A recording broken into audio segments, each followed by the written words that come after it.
अति गुरु चरणी को करूं सो प्रेम प्रणाम।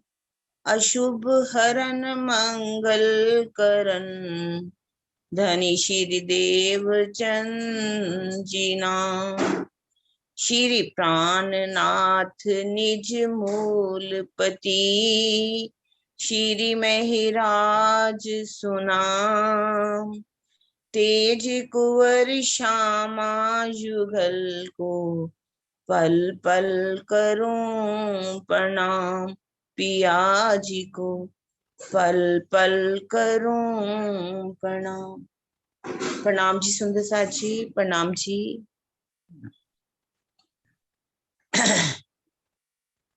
हम सभी सुंदर साथ मिलकर के प्रेम का चांद हमारे प्यारे सदगुरु राम रतन दास महाराज जी का जीवन को पढ़ करके अपने पथ प्रदर्शन की ओर चलने की हमें अग्रसर होना चाहिए। जब कलकत्ता में पहुंच जाते हैं, वहां से गाड़ी पर बैठते हैं, सभी अश्रुपूर्ण आंसुओं से सुंदर साथ जो है फूलों की वर्षा करते हैं और उनको वहां से विदा कर देते हैं। जब वो वहां से चलते हैं तो गाड़ी चलती है और कहाँ आ जाती है, गाड़ी आती है उनकी, याद जगह नहीं आ रही। हाँ कोलकाता चलते हैं, हाँ मुजफ्फरपुर, सॉरी मुजफ्फरनगर याद आ रहा था। मुजफ्फरपुर में पहुंच जाते हैं।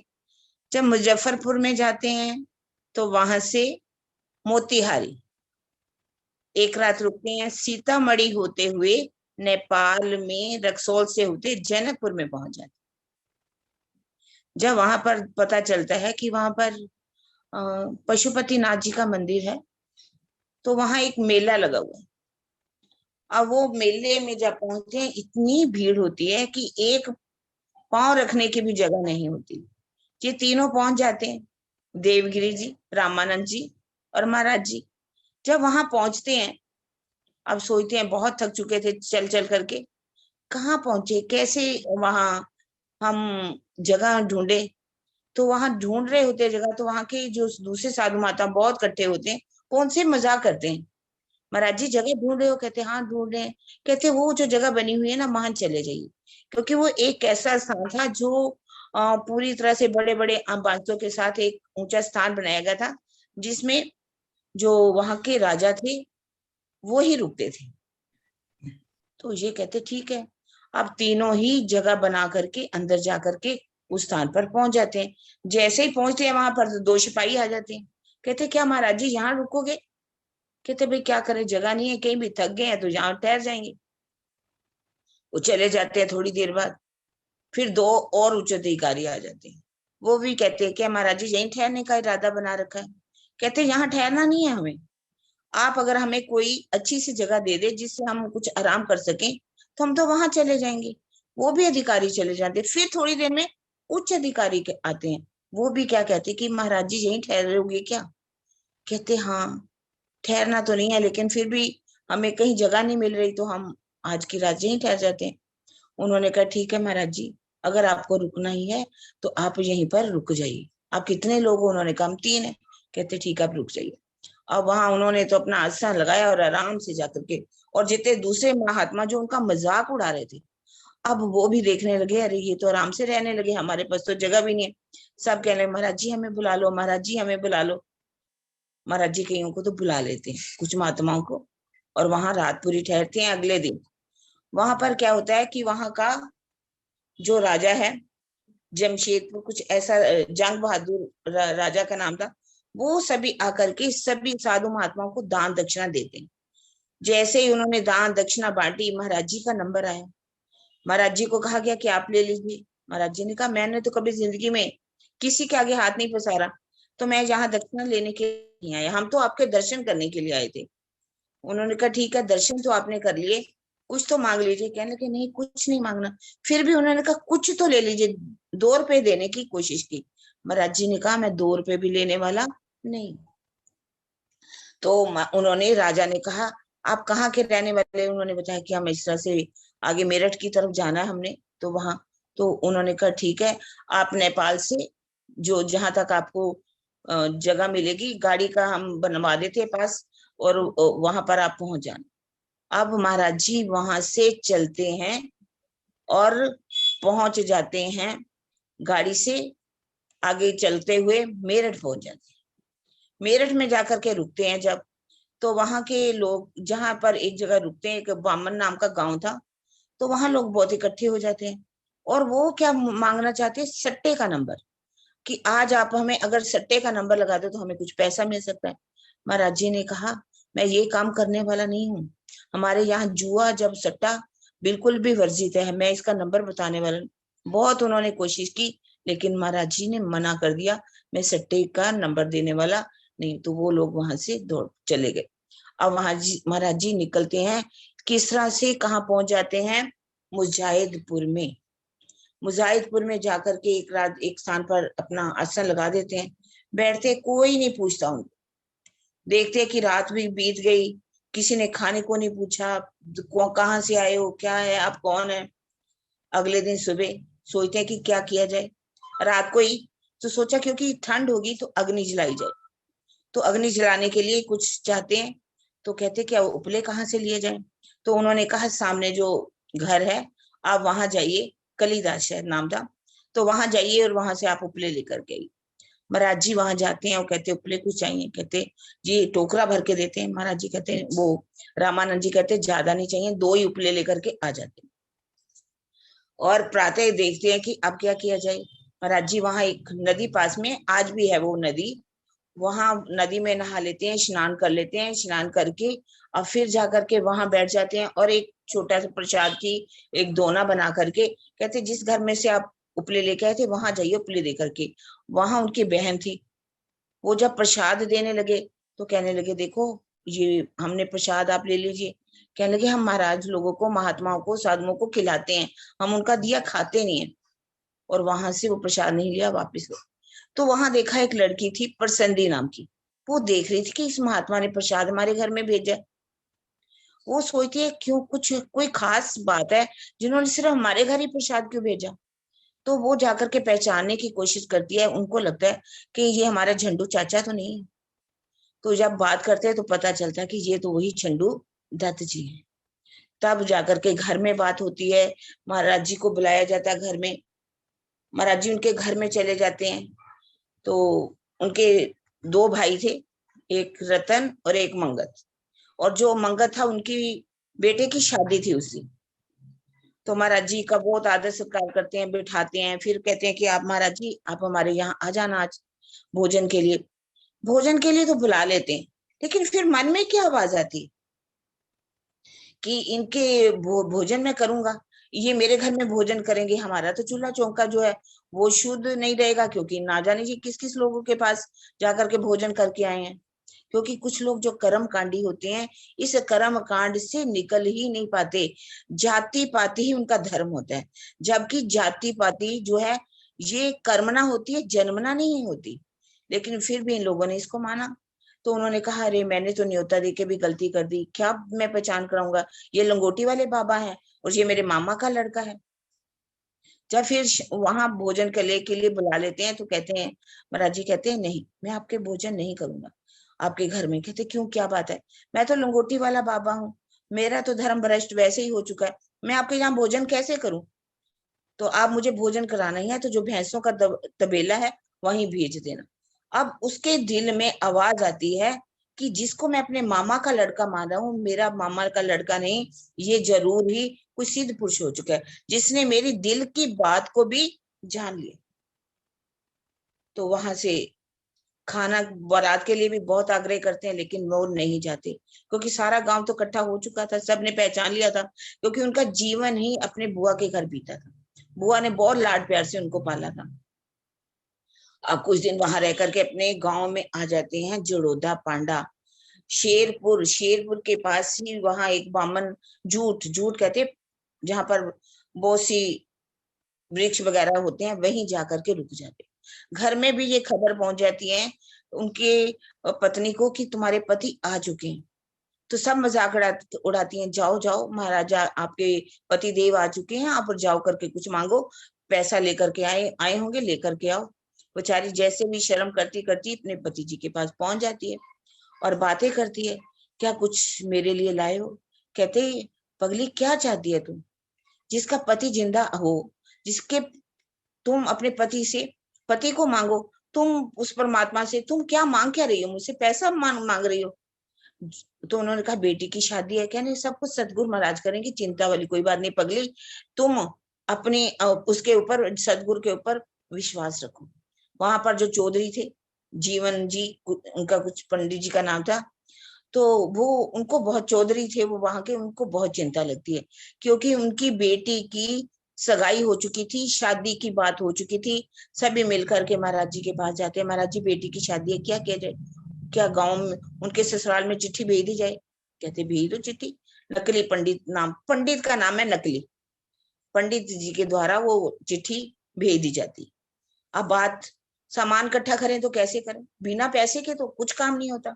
जैसे कि मेरा जी भी सुंदर साथ की सेवा करना चाहते हैं, तो गोविंद भेड़े का लिखा हुआ, गोविंद भेड़े से ही गोविंद भेड़े का काम होगा।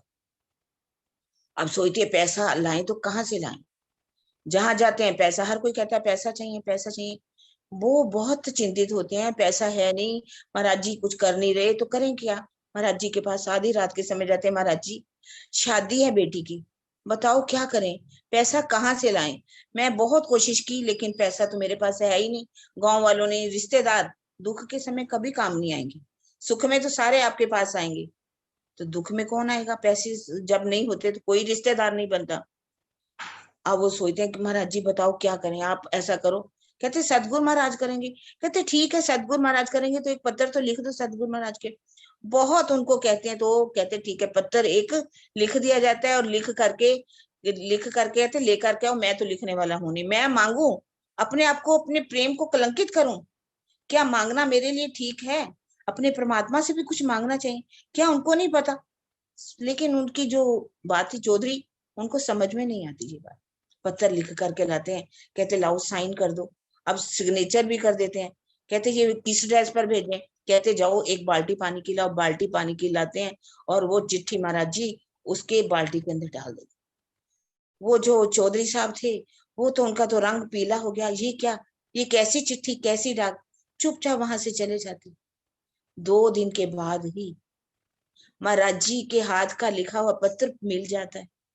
16 रुपए भेजते हैं वो, कहते मुझे सारी बातें ज्ञात हो गई है, तुम्हारी बेटी की शादी है, आप इनको 16 रुपए ना मान करके 16 कलाएं मानना, और ये 16 कलाओं से सब कार्य आपके सिद्ध हो जाएंगे। और मैंने लक्ष्मीदास जी को भी न्योता भेज दिया, वो जल्दी ही आपके पास पहुंचने वाले। अब उन 16 रुपए में कैसे सामान इकट्ठा किया जाता है, सब सामान आ जाता है, और इतने में लक्ष्मीदास सेठ जी भी आ जाते हैं।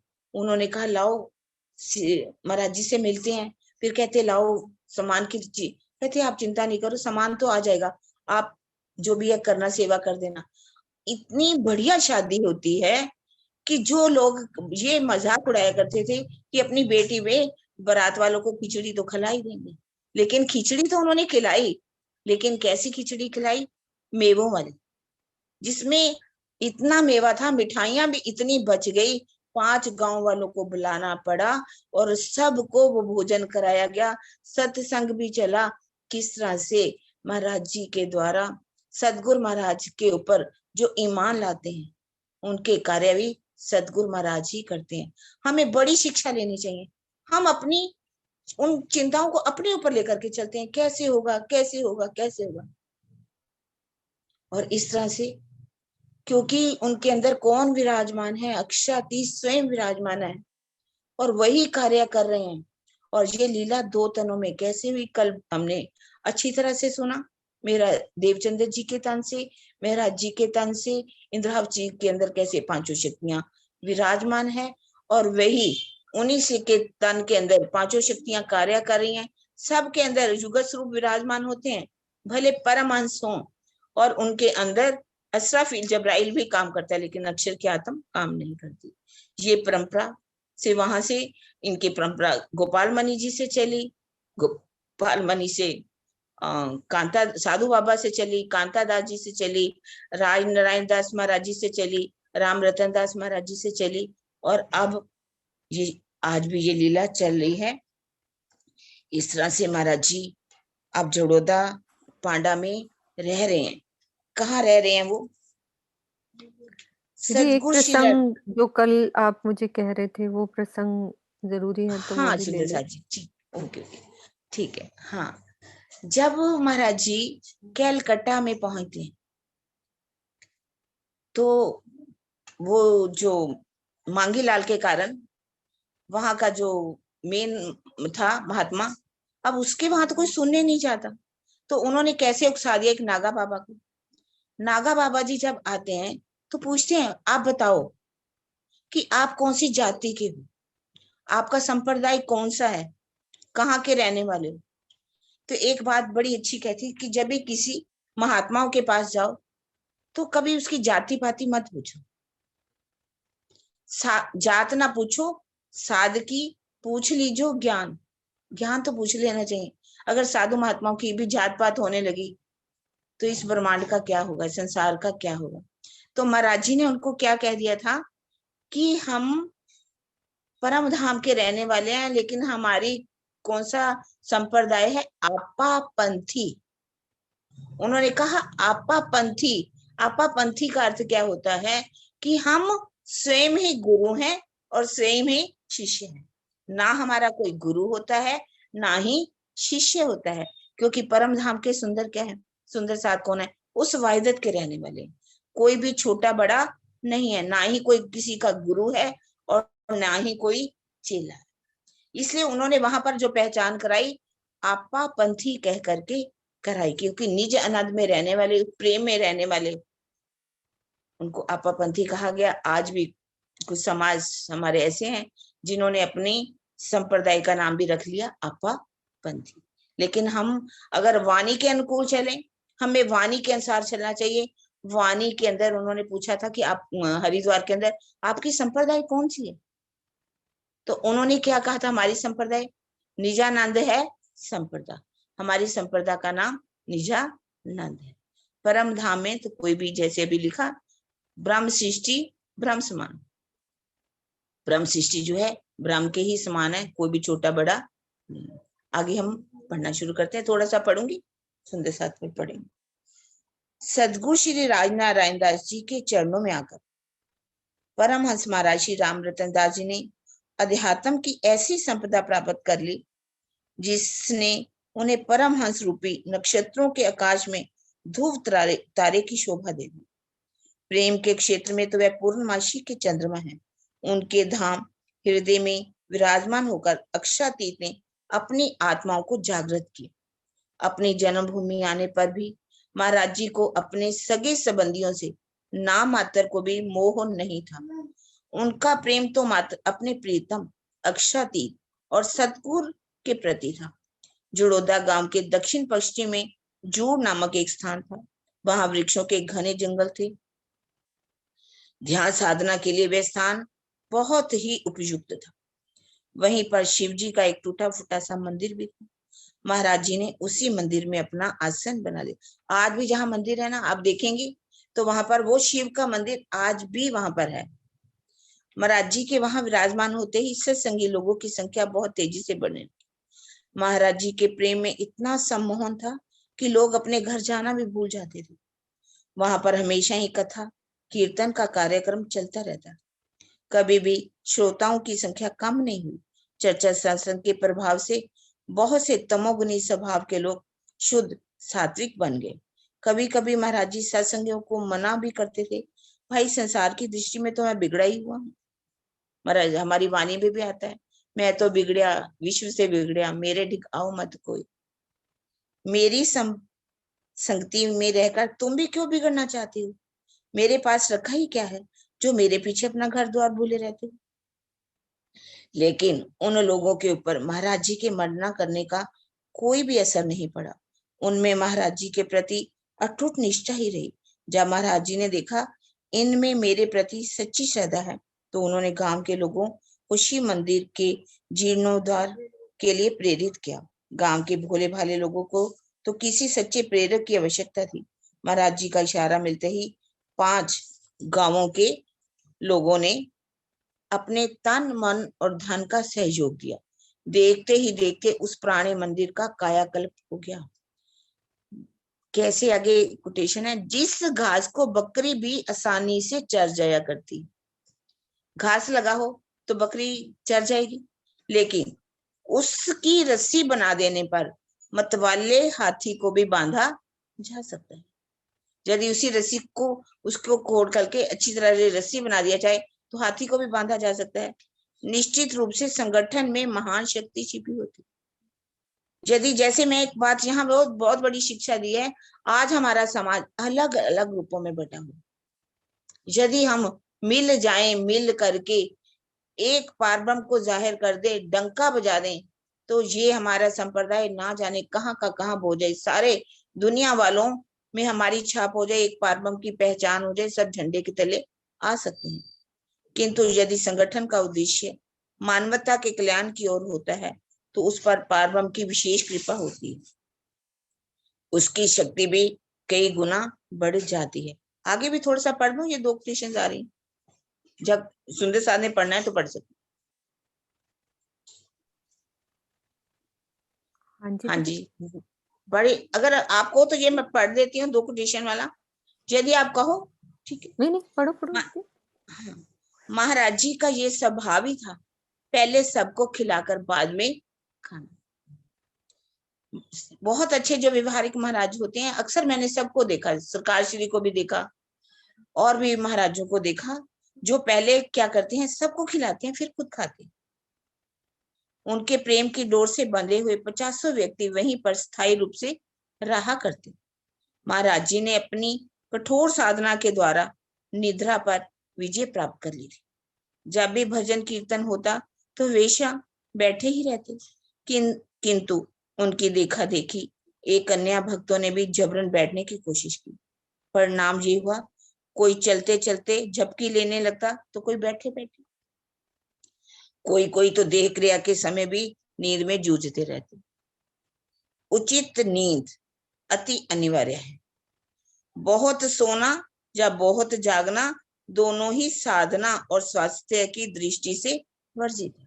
सोना चाहिए, लेकिन उतना ही सोना चाहिए जितना शरीर को जरूरत है। बहुत कम सोएंगे तो भी आपका दिमाग काम नहीं करेगा, सिर में दर्द होगी, कुछ भी हो सकता है। और अगर बहुत ज्यादा सो जाएंगे तो इतनी तामस आपके हृदय में आ जाएगी, अंदर आ जाएगी, तो आप ध्यान लगाना तो नहीं लगा सकते। महापुरुषों की नकल उतनी ही करनी चाहिए जो उनके लिए कल्याणकारी हो। लोग आज भी नकल तो सभी करते हैं, जो भी है, हमारे महाराज जी क्या करते थे, हम भी ये करें। पहले देखो, हमें देखना चाहिए, जो वो ध्यान पूरी पूरी रात लगाते थे, क्या हम ध्यान लगाते हैं? जिस रहनी पर वो उतरे, के हम उस रहनी पर उतर रहे हैं? सामान्य व्यक्ति में परमहंसों जैसा ना तो आत्मिक बल होता है, ना साधना होती है, ना अभ्यास ही होता है। ऐसी स्थिति में उनकी प्रत्येक लीला की नकल करना स्वयं को संकट में डालना है। कुछ लोग आज भी कहते हैं महाराज जी भी वो गांजा पिया करते थे या कुछ ऐसा क्या करते, उनकी नकल करके हम भी कर ले। जब वो मंजन करते थे हम भी कर ले। उन्होंने कितनी करनी करके दिखाई, क्या क्या उन्होंने साधनाएं की, क्या हम उस पर चल पा रहे हैं? क्या उस नकल, हाँ, नकल करने से नहीं होता। जो वो कहते हैं वो करो, जो करते हैं, सरकार श्री कहते थे वो मत करो। जब इस तरह की बातें होने लगी, महाराज जी की संगति से इन लोगों का भी नाश हो रहा है, महाराज जी ने सोने का नाटक करना शुरू कर दिया। देखा, सुंदर साहब सोते नहीं पूरी पूरी रात, कैसे ऊँघते रहते हैं, कोई भी कोई इधर गिर रहा है, कभी उधर कर रहा है। तो उन्होंने सोचा कुछ समय मैं भी सोऊंगा तो ये भी सो जाएंगे। वे अपनी आंखें बंद करके लेटे लेटे ध्यान मगन हो जाते। उन्हें ऐसा करते देखकर लोग भी लेटकर सोने लगे, लेकिन वे कहीं दूर सोने नहीं जाते, बल्कि महाराज जी के पास ही उन्हें सोने में आनंद आता। उस मंदिर में पहले से ही जो पुजारी रहा करता था, उसे महाराज जी की लोकप्रियता सहन नहीं हो पाई। क्योंकि महाराज जी के वहां रहने से उसकी महत्ता समाप्त हो गई। ईर्ष्या की अग्नि बहुत बड़ी होती है। ईर्ष्या की अग्नि में जलने वाला मनुष्य स्वयं को तो जलाता ही है, वह अपने प्रतिद्वंदी की उतनी हानि नहीं कर पाता जितनी स्वयं अपनी उसकी हो जाती है। स्वयं की करता है। जो पहले किसी से ईर्ष्या करता है, पहले अपने ईर्ष्या से उसके अपने गुण, अंग, इंद्रियां सब ईर्ष्या में जलने लगेगी। इंद्रियां भी जलने लगेगी, उसका अंतःकरण भी जलना लगेगा, उसके गुण भी जलने लगेंगे। तीनों गुण, भले उसके अंदर कुछ सात्विकता हो तो वो भी तामसी प्रवृत्ति हो जाती है। क्योंकि किसी को आप गिराना चाहो, पहले आप गिरोगे फिर ही तो किसी को गिराओगे। यदि आपने किसी को मारना है, मान लीजिए, तो पहले आप नीचे जाओगे तभी तो उसको मार पाओगे। लेकिन यदि उसके उल्ट आप किसी को उठाना चाहो, पहले आप उठोगे और दूसरों को भी उठा पाओगे। इसे कभी भी ईर्ष्या की अग्नि में नहीं जलना चाहिए। अपने अंदर ऐसे विकार नहीं आने देने चाहिए। यदि प्रतिद्वंदी सजग रहता है, उस पर पार ब्रह्म की कृपा रहती है, तो उसका तो बाल बांका भी नहीं होता। आप कोई भी जिससे आप अगर ईर्ष्या की अग्नि में जिससे जल रहे, ईर्ष्या कर रहे हो, वो कहा गया यदि उसके अंदर पार ब्रह्म की कृपा है तो आप उसका बाल भी बांका नहीं कर सकते, कुछ भी बिगाड़ नहीं सकते। किंतु ईर्ष्यालु व्यक्ति शारीरिक रूप से, मानसिक और आत्मिक तीनों ही दृष्टि से केवल अपनी ही हानि उठाता है। उसको अपनी शरीर भी उसका वैसा ही हो जाएगा, ईर्ष्या की अग्नि में जल जल करके। मनोवृत्ति, मानसिक भी वो रोगी बन जाएगा और आत्मिक बल तो उसका समाप्त हो ही जाएगा। उसकी अपनी ही हानि होती है। इसलिए इसमें बहुत बड़ी शिक्षा मिलती है, कभी किसी से ईर्ष्या मत करो, ना किसी से होड़ लगाओ। बस अपने प्रीतम प्यारे के लिए अपनी दौड़ लगानी चाहिए कि मुझे अपने प्रीतम से मिलना। ईर्ष्या करनी भी है तो यदि वो प्रेम में कर रहा है तो हम भी प्रेम करें, यदि वो ध्यान लगा रहा है तो हम भी ध्यान लगाएं। ईर्ष्या की अग्नि में जलने से अपना ही नुकसान। प्रणाम जी सुंदर सर जी, प्रणाम। बारू भगत वही है ना? बारू भगत शेरपुर का रहने वाला था।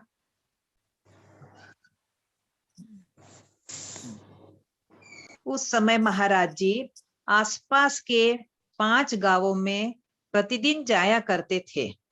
बहुत श्रद्धा भाव रखने वालों के यहाँ थोड़ी देर ठहरते, पुनः अपने निवास पर आ जाते। बारू भगत शेरपुर का रहने वाला था। स्वभाव से वह बहुत बोला करता था। श्रद्धा भावना से रहित होकर वह अहंकार के घोड़े पर सवार रहा करता था। कभी कभी वह महाराज जी से भी घंटों बहस करता रहता। एक दिन आकर वह महाराज जी से बोला, महाराज जी, मेरी इच्छा है कि कल आप मेरे घर चलकर भोजन कीजिए। मेरी माँ की 13वीं का भोज है। भाई, तुम्हारा निमंत्रण स्वीकार है, किंतु मैं मृतक भोज में भाग नहीं लेता। मैंने तो अब किसी के निमंत्रण पर घर जाकर भोजन करना भी बंद कर दिया है। इसके लिए क्षमा करना। जो जा सकता है उसे ले जाओ। आप कैसे नहीं जाएंगे? आपको तो घर ले जाकर ही छोड़ूंगा। मैं आपके प्रण को अवश्य तोड़ूंगा। यह कहकर वह चला गया। मायावी जीव अपने क्षणिक यौवन, धन और जाति के नशे में इतने उन्मादग्रस्त हो जाते हैं कि वे ब्रह्म मुनियों से वार्ता करते समय सामान्य शिष्टाचार का भी पालन नहीं करते। वे यह भूल जाते हैं कि जिस नारायण की कृपा से उनके पास यौवन, धन, आयु और बुद्धि है, वे नारायण स्वयं भी ब्रह्म सृष्टियों की चरण रच के इच्छुक रहते हैं। इसका कोटेशन किरण दीदी। आप बोलो, आप बोलो, आप पहले आप बोलो। यही बताया है, जो ये ब्रह्मांड के जो मायावी जीव है, वे अपने क्षणिक, जो मतलब ये तो कभी भी खत्म होने वाला है, क्षर भंगुर है, तो वो जो भी है यौवन, वो तो ज्यादा समय रहता भी नहीं है, तो वो भी क्षणिक यौवन, और जो धन है उसका भी कोई निश्चित नहीं रहता है, कभी नहीं है। और जो जाति के नशे में बहुत अपने आप को बहुत उन्मादग्रस्त में वे हो जाते हैं, और वे जो ब्रह्म मुनि है उसको तो वह कुछ समझते नहीं है, और उसके साथ सामान्य शिष्टाचार का भी पालन नहीं करते जैसे बात करते समय। और वे ये भूल जाते हैं कि जो नारायण की कृपा से ही उसे जो मिला है, जैसे कि यौवन है, धन है, आयु है और बुद्धि है, वे नारायण स्वयं भी इन ब्रह्म सृष्टियों के ही चरण रच के इच्छुक रहते हैं। ठीक है, ठीक। आगे चलो। अच्छा, अगले दिन भोजन के समय बारू सिंह आ गया। महाराज जी ने उसे आता देखकर जड़ोदा की ओर प्रस्थान कर दिया। वे उसके सामने से ही निकले, किंतु उसे दिखाई नहीं पड़े। इधर बारू सिंह जब महाराज जी के आसन के निकट पहुंचा तो उसे खाली देखकर क्रोध में भनभना गया। बोला, कहाँ चले गए? लोगों ने संकेत किया, अभी तो जड़ोदा की ओर ही तुम्हारे सामने ही निकले हैं। महाराज जी जड़ोदा में भरत सिंह के यहाँ थोड़ी देर ठहरे। कुछ देर के बाद जब देखा कि बारू सिंह आ पहुंचा तो वहां से उठकर वे बड़ई के घर जा पहुंचे। बारू सिंह ने भरत सिंह के घर पर महाराज जी को ढूंढना शुरू किया, किंतु जब नहीं पाया तो हार कर बोला, क्या महाराज जी इधर आए थे? भरत सिंह ने उत्तर दिया, तुम्हारे आने पर ही तो महाराज जी अपने आसन से उठे थे, क्या तुमने उन्हें देखा नहीं? अब तो वे बड़ई के घर पर होंगे। अब तेज कदमों से चलकर बारू सिंह बड़ई के घर पहुंचा। महाराज जी ने उठकर मामराज के घर की ओर प्रस्थान किया। बड़ई के घर जाकर उसने महाराज जी के बारे में पूछा। लोगों ने उत्तर दिया, जब तुम दरवाजे पर थे तभी तुम्हारे सामने ही तो वे उठे थे, क्या तुमने उन्हें देखा नहीं? बारू सिंह को उनकी बातों पर विश्वास नहीं हुआ। उसने उस मकान में घुसकर चारों ओर खोजा, लेकिन कहीं भी पता न चला। मजबूर होकर बारू सिंह मामराज के यहाँ पहुंचा। उसने वहां भी जाकर पूछा, महाराज जी यहाँ आए हैं क्या? मामराज ने उत्तर दिया, उधर देखा वे सामने से जा रहे हैं। उधर देख, वे सामने से जा रहे हैं। अंधे हो क्या जो तुम्हें दिखाई नहीं पड़ रहे? किंतु बारू सिंह को महाराज जी दिखाई नहीं पड़े। वे मामराज को तो दिखते थे किंतु बारू सिंह को नहीं। बारू सिंह चिढ़कर बोला, मैं तो तुम्हारे ही घर में तलाश करूंगा। मामराज ने कहा, तलाशी तो तुम्हें तब लेनी चाहिए जब वे दिखाई न देते हो। जब वे प्रत्यक्ष सामने से घिसर पड़ी की ओर जाते हुए दिख रहे हैं तो तुम उल्टी बातें क्यों बकते हो? बारू सिंह ने मुड़कर देखा भी, लेकिन महाराज जी उस जैसे अहंकारी को भला कहाँ दिखने वाले थे। थक हार कर बारू सिंह ने मामराज के घर का चप्पा चप्पा छान मारा, लेकिन कहीं भी वह पा न सका। यदि वे वहां होते तब तो मिलते। मामराज जी बोले, ढूंढ लिया क्या? क्या तुम्हारी आंखें फूट गई है जो दिखाई नहीं देते? तुम मेरी बात सुनते ही नहीं हो। यद्यपि वे घिसर पड़ी की राह में दूर है, फिर भी यहाँ से दिखाई पड़ रहे हैं। यदि तू अभी तेज कदमों से चलेगा तो घिसर पड़ी तक पहुंचने से पहले ही महाराज जी से तुम्हारी भेंट हो जाएगी।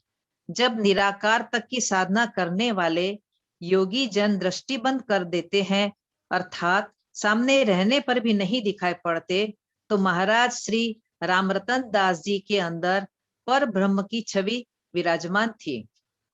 अंतर्ध्यान होना या दृष्टि बंद करना उनके लिए बच्चों के खेल जैसा था। यह बात सुनकर बारू सिंह बहुत ही तेज कदमों से चला। वो वहां पहुंच गया जहां महाराज जी बैठे थे। वहां से महाराज जी शेरपुर की ओर निकल पड़े। बारू सिंह वहां पर एक एक व्यक्ति से मिला। उसने उनसे पूछता फिरा कि क्या आपने महाराज जी को देखा है? स्वयं ताक झांक कर खोजता भी फिरा, लेकिन खाली हाथ ही रहना पड़ा। अंत में निराश मन से वह शेरपुर की ओर चल पड़ा। शेरपुर में महाराज जी थोड़ी देर तक बारू सिंह के घर रुके रहे। पुनः वहां से चलकर जयपुर गांव होते हुए जुड़ में अपने निवास पर पहुंच गए। उधर जब बारू अपने घर पहुंचा तो घर वाले बोले, तुम कहाँ घूमते फिरते हो? महाराज जी यहाँ आकर चले गए। हम लोगों ने उन्हें रोकने की बहुत कोशिश की, लेकिन वे रुके नहीं। यही बात कहते रहे कि यदि बारू होता तो रुक भी जाता। बारू सिंह ने घर वालों से महाराज जी के बारे में पूछा और फिर खोजने चल पड़ा। जयपुर गांव में खोजते हुए वह जुड़ में पहुंचा। वहां महाराज जी को अपने आसन पर बैठे हुआ देखा। अब उसका अहंकार चूर चूर हो चुका था। अंतरात्मा धिक्कार रही थी। बारोसी, तूने अहंकार में महाराज जी को अपने अधीन माना। तू उन्हें जबरन ले जाना चाहता था। तेरे सामने से वे गुजरते थे, क्या तुम्हारी आंख फूट गई थी जो तुम देख नहीं पाते थे? कहाँ गई तुम्हारी शक्ति जो तेज चलकर भी तुम उन्हें पकड़ नहीं पाए? क्या तुम्हारे इस पाप का कोई प्रायश्चित भी है?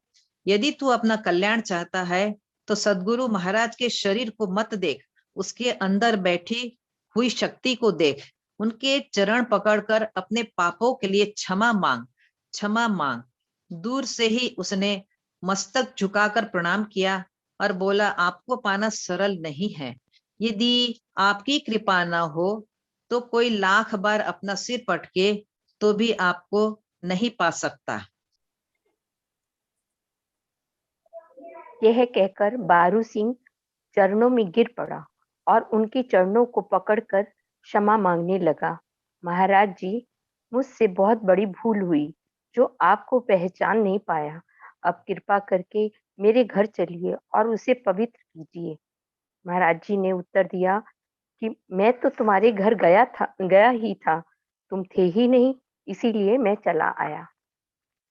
बारू सिंह बहुत आग्रह करता रहा, लेकिन महाराज जी नहीं गए। अंत में उसे अकेले ही वापस जाना पड़ा। कहावत कही जाती है कि बेर और केले की संगति निभ नहीं सकती। केले को तो अपनी मस्ती में ही झूमना ही है और बेर का काम है अपने नुकीले कांटों को केले के कोमल अंगों में चुभोना। महाराज जी तो संसार से बेखबर होकर अपने प्रियतम की मस्ती में थे, किंतु वह कर्मकांडी पुजारी कभी भी विष वमन करने से नहीं चूकता। उसे भजन कीर्तन और चर्चा हुड़दंग के समान लगती। सत्संगी उसे मुस्टंडे लगते। जड़ की पूजा करने वाला वह बेचारा वह कर्मकांडी आध्यात्मिकता के रस को क्या जान सकता था? छल और प्रपंच के जाल रचकर तथा झूठे गवाहों की फौज बनाकर किसी भी अलौकिक महापुरुष के ऊपर चरित्रहीनता का कीचड़ उछालना तो जगत का ब्रह्मास्त्र है। बोलो आगे बोलो पढ़े। नीलम दीदी। नहीं बोलो पहले। गौतम बुद्ध और ऋषि पहले दयानंद पहले के साथ इसको क्लियर करो। जो बारू सिंह था वो छल और प्रपंच वाला व्यक्ति था, जीव, सामान्य जीव। वो महाराज जी को वो बेर के समान था और महाराज जी केले के समान। वो बेर और केले की संगति तो हो ही नहीं सकती, क्योंकि केले को तो अपनी मस्ती में, राज जी तो अपने प्रियतम की मस्ती में ही घूमते थे, उन्हीं का ध्यान करते रहते थे। लेकिन वो जो बारू सिंह था वो कर्मकांडी पुजारी था और वो नहीं, भजन बारू सिंह कीर्तन नहीं, उसको कुछ अच्छा नहीं नहीं, लगता। यहाँ बारू सिंह की बात नहीं, यहाँ मंदिर का जो पुजारी उसके लिए कहा गया। अच्छा बारू सिंह के लिए नहीं है, ये पुजारी की बात है। अच्छा, ये पुजारी की। बारू सिंह अलग है, वो तो जुगलदास महाराज जी बनेंगे। ये अच्छा ये पुजारी की बात है, उसको कर्मकांडी महात्मा कहा गया। अच्छा, किंतु वह कर्मकांडी जो पुजारी जो था वह तो विष वमन करने से नहीं चूकता था। यानी कि भजन कीर्तन चर्चा हुड़दंग उसको कुछ अच्छा नहीं लगता था। सत्संगी भी उसे मतलब मुस्टंडे लगते थे, यानी कि खेल कूद में वो रखता था कि ये बेकार की बातें करते हैं। जड़ की पूजा करने वाला बेचारा वह कर्मकांडी आध्यात्मिकता के रस को नहीं जान सकता है। छल और प्रपंच के जाल रचकर जो व्यक्ति छल करता है या बेकार के प्रपंचों में रचकर झूठे गवाहों की फौज बना करके और अलौकिक महापुरुष के ऊपर चरित्रहीनता का कीचड़ उछालना तो जगत का ब्रह्म अस्त्र है। संसार के लोग दूसरों को या ब्रह्म मुनियों को ऊपर कोई ना कोई दोष लगा देते हैं। जिनको समझ नहीं होती, जो जीव होते हैं, सामान्य जीव होते हैं, वो ब्रह्म मुनियों के ऊपर कीचड़ उछालते हैं। ठीक है, आगे चले। हाँ जी, हाँ जी। गौतम बुद्ध और ऋषि दयानंद के साथ अतीत में ऐसा ही हो चुका था। महाराज जी को भी भला यह जगत क्यों छोड़ता। ईर्ष्या के दावानल में जलने वाला पुजारी तो कभी भी इस ब्रह्मास्त्र को छोड़ने के लिए व्याकुल हो रहा था। उस दुष्ट पुजारी के बहकावे में आने वाले लोगों की संख्या बढ़ती गई। अपने कहलाने वाले लोग भी उनसे जा मिले। सब ने मिलकर पंचायत द्वारा महाराज जी को वहां से हटाने की इच्छा की। महाराज जी के निकटस्थ भक्त मामराज सिंह ने मना किया कि आप पंचायत में मत जाइएगा, मैं सबको देख लूंगा। लेकिन महाराज जी क्यों रुकते। क्या सूर्य भी कभी अंधकार से डर सकता है क्या? क्या केशरी सिंह गिद्धड़ों के डर से अपनी गुफा में ही छिपा रह सकता है? सत्य के आगे भला झूठ की सेना कहाँ ठहर सकती है। पांचों गांवों की पंचायत में जब महाराज जी पहुंचे तो सन्नाटा छा गया। किसी में भी कुछ बोलने की हिम्मत भी ही नहीं हुई। अंत में गोवध का मामला उठाकर पंचायत ने अपना विषय ही बदल डाला। सतगुरु महाराज श्री राजनारायण दास जी की कृपा से पंचायत कुछ भी नहीं कर सकी। पुजारी के सारे हथकंडे व्यर्थ हो गए, किंतु महाराज जी ने उन आपराधिक प्रवृत्ति के लोगों के बीच रहना अच्छा नहीं माना और सदगुरु की प्रेरणा से वे जूड़ छोड़कर शेरपुर गांव के बाहर बाग में आ गए। वहां ही उन्होंने अपना आसन जमाया। शेरपुर के जिस बाग में महाराज जी ने अपना डेरा डाला वह इतना भयानक था कि सामान्य व्यक्ति वहां ठहर ही नहीं सकता था। ऐसा लगता था जैसे वहां भूतों का ही निवास हो। चारों ओर घने झाड़ और सांपों के निवास थे। पशु पक्षियों की हड्डियां भी बिखरी पड़ी थी। महाराज जी जैसे ही बाग में आकर बैठे वैसे ही तुरंत भयानक आंधी आ गई। काली घटाएं घिर आई तथा मूसलाधार वर्षा होने लगी।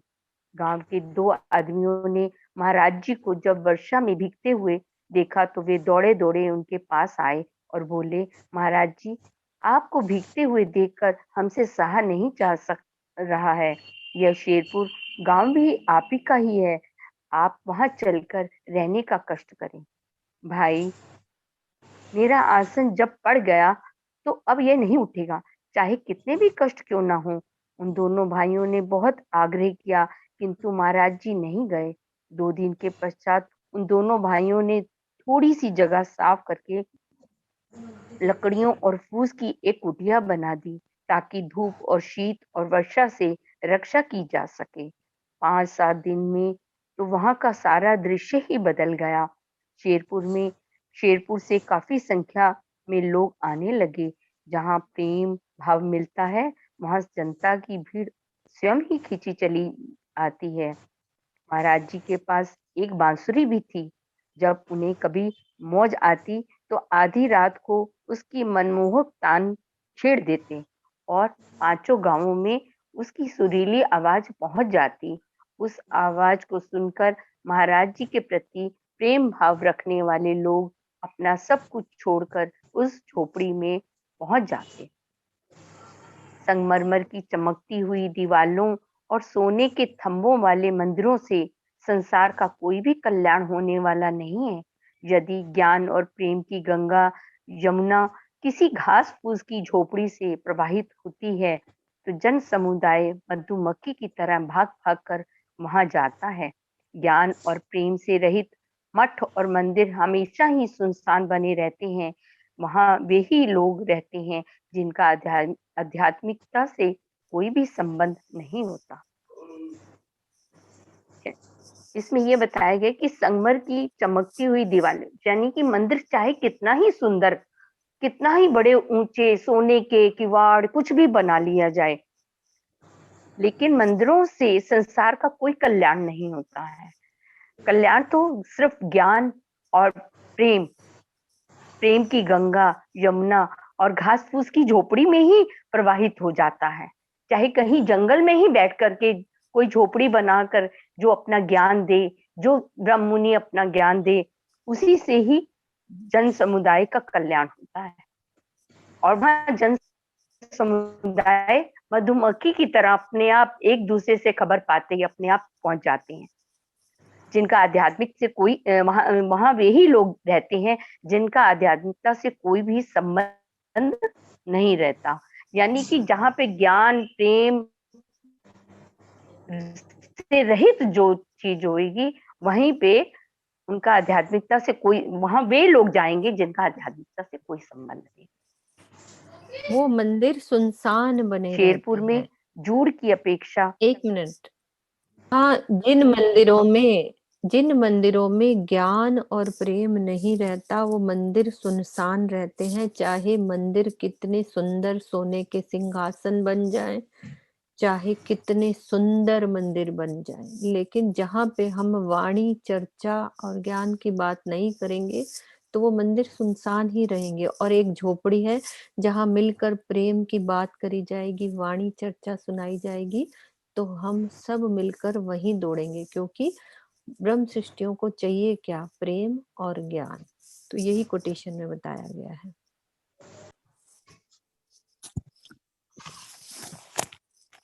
प्रणाम जी। ये हाथ वो कर देती हूँ।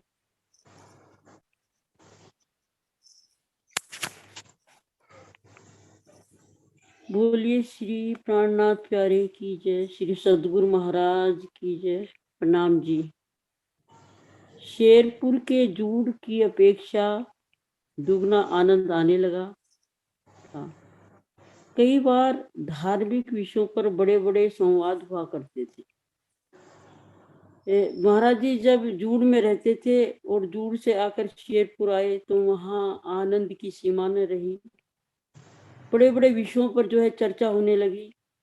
महाराज जी को यह सबकी शंकाओं का समाधान करना पड़ता था। जो जिसके डाउट्स होते थे वो समाधान किए जाते थे। जड़ोदे से पटवारी भी चर्चा सत्संग में आया करता था, एक जड़ोदे का। उसे ज्ञान चर्चा में कोई विशेष रुचि तो नहीं थी, चमत्कार देखने की इसकी इच्छा अवश्य होती थी।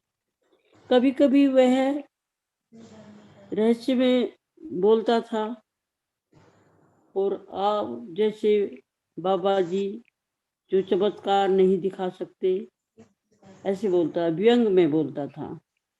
महाराज जी के धाम हृदय में विराजमान सतगुरु रूप में धनी का जोश ही चर्चा करता था।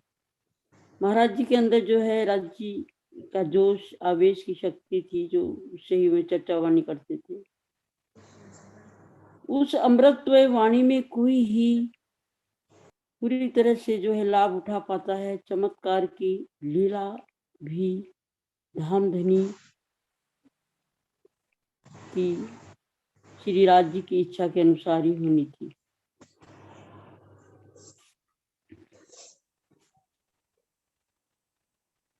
शेरपुर के पास ही एक पांडव तालाब था। ऐसी मान्यता थी कि महाभारत के युग में, जो महाभारत का युद्ध हुआ था, पांडवों के शिविर में जल की पूर्ति उसी तालाब से हुआ करती थी। उस तालाब में पक्षियों की भरमार थी। गांव के लोग वहां किसी को भी शिकार नहीं करने देते थे, जिससे पक्षी गण का वहां निर्द्वंद होकर के विचरण किया करते थे।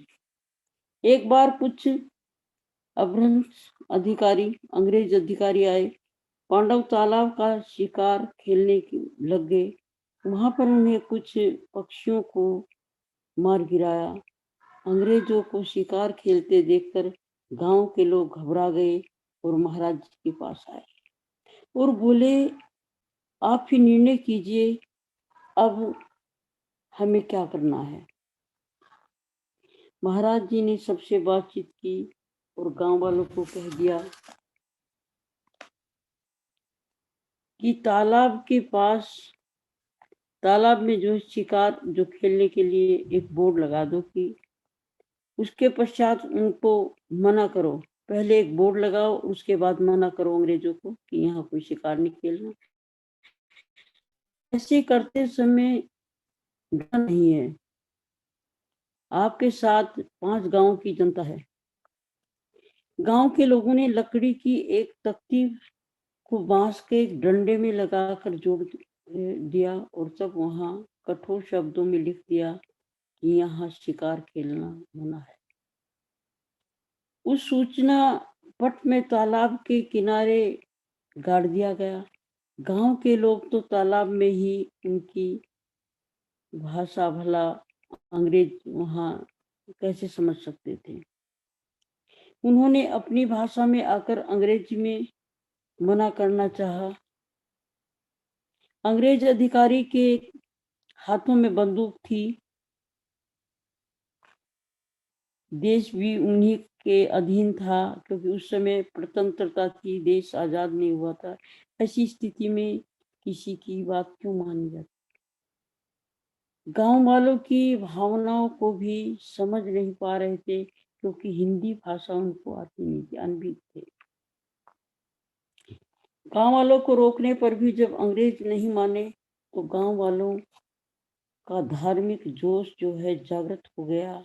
उन्होंने एक साथ ही मिलकर के जो है अंग्रेजों के ऊपर हल्ला बोल दिया और उनकी बंदूकें छीन ली। अब जो है अंग्रेजों लोगों को और भी जो है घूंसों से, मुक्कों से मार लगाई उन्होंने और वो लोग जो है जान बचाकर अपनी अपनी वहां से भाग गए। ये सारी घटना आनंद फानन में हो गई। किसी को भी इस बात में यह बात थी नहीं कि मामला क्या है, यहाँ पर क्या हो गया। इस घटना के पश्चात सभी लोग महाराज जी के पास आए। लोग जो है इधर कर लेते हैं, घबराए हुए थे और उनके चेहरे जो है उतरे हुए थे। सबसे महाराज जी से पूछा कि अब क्या होगा। उस समय हमने मारपीट कर ली लेकिन लगता है यह परिणाम अच्छा नहीं हुआ। अपनी बात बताने के लिए कही। क्या आप अब हम गांव छोड़ डरते क्यों हो? ये दोनों पकड़ ली ना इसको। अब ठीक है। महाराज जी ने उत्तर दिया, तुम डरते क्यों हो? जो कुछ होगा देखा जाएगा। तो कुछ भी कर दिया उसने तो डरने की कोई भी बात नहीं। आपने जो कुछ कर दिया, आप डरने की कोई बात नहीं, गुरु महाराज जी अपने आप संभालेंगे, ऐसा जो है महाराज जी ने कहा।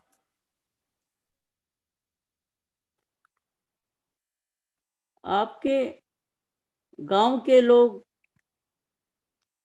फौज की बातें सुनकर बहुत ही डर गए। काफी लोग तो डर कर इधर उधर भाग गए। अब सही आई। पांडव तालाब के झगड़े की बात बिजली की तरह जो है चारों ओर फैल गई। जो भी सुनता वह कांप जाता। अंग्रेजों के दब कर लेने का अर्थ क्या? 5 गांव के बंधन ऐसे बंधना है। अगले दिन प्रातःकाल सारी बस्ती बंदूकों के साए में थी। जिधर देखो उधर ही पुलिस तथा सेना के जवान बंदूक के लिए घूमते हुए दिखाई दे रहे थे। तो भी सामने आते की इच्छा बड़ा ही जो है गिरफ्तार कर लिया जाता था। जो भी सामने आता उसको गिरफ्तार कर लिया जाता। गांव के लोग चारों तरफ जो है छावनी आ गई थी। वहां का समाचार जान करके आसपास के सभी लोगों के, गांव के लोग भय से कांप उठे। लोग घर छोड़ करके भागने लगे।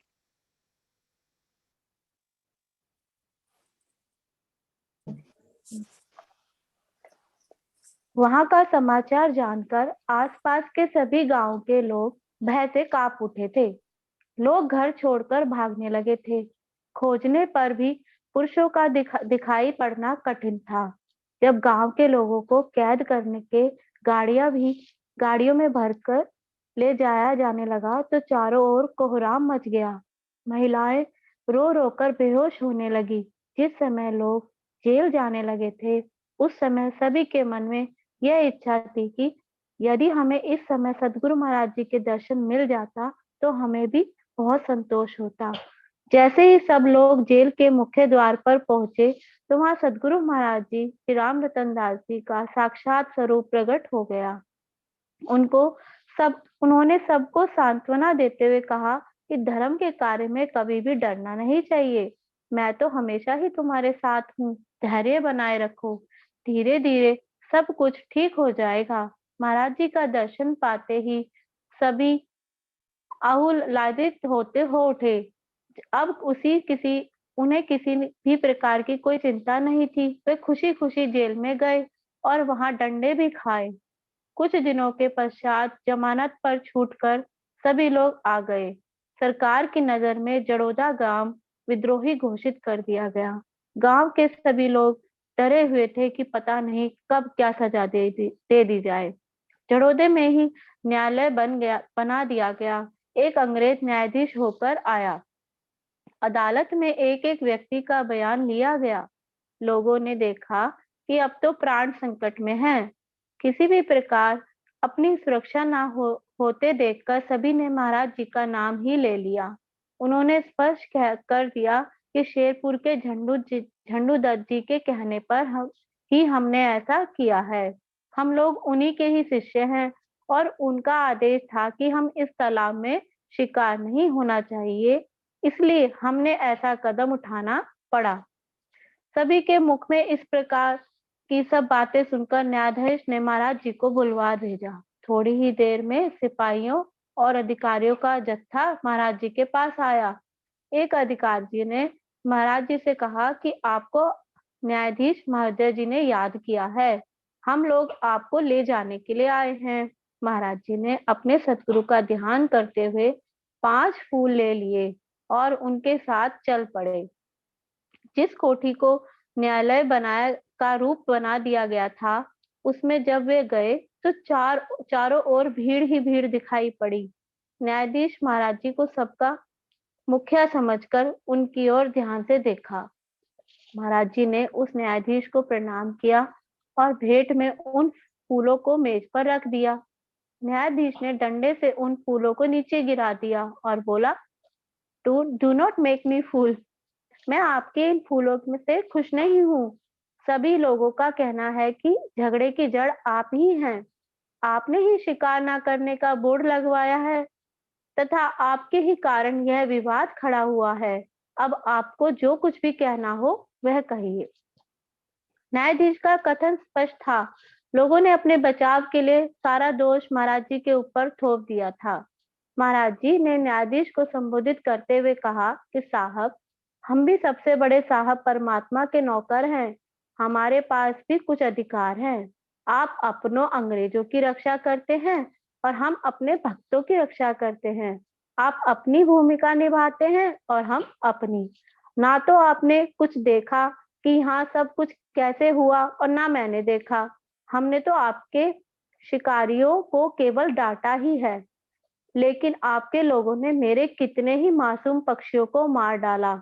आप मुझे जेल भिजवाने का भय क्यों दिखा रहे हैं? जैसे मैं यहाँ पर भजन करता हूँ वैसे ही जेल में भी कर लूंगा। अभी महाराज जी बोल ही रहे थे कि न्यायाधीश ने बीच में ही उन्हें रोककर कहा कि मुझे अधिक समझाने की आवश्यकता नहीं है। यदि कोई तुम्हारी जमानत लेने वाला हो तो उसे बुलाकर ले आओ। अपनी जमानत के लिए मैं स्वयं ही हूँ। उसी समय जड़ोदे का रहने वाला सूरज भगत आया और बोला कि इनकी जमानत मैं लेता हूँ। जमानत को हो जाने के पश्चात मुकदमा चल पड़ा।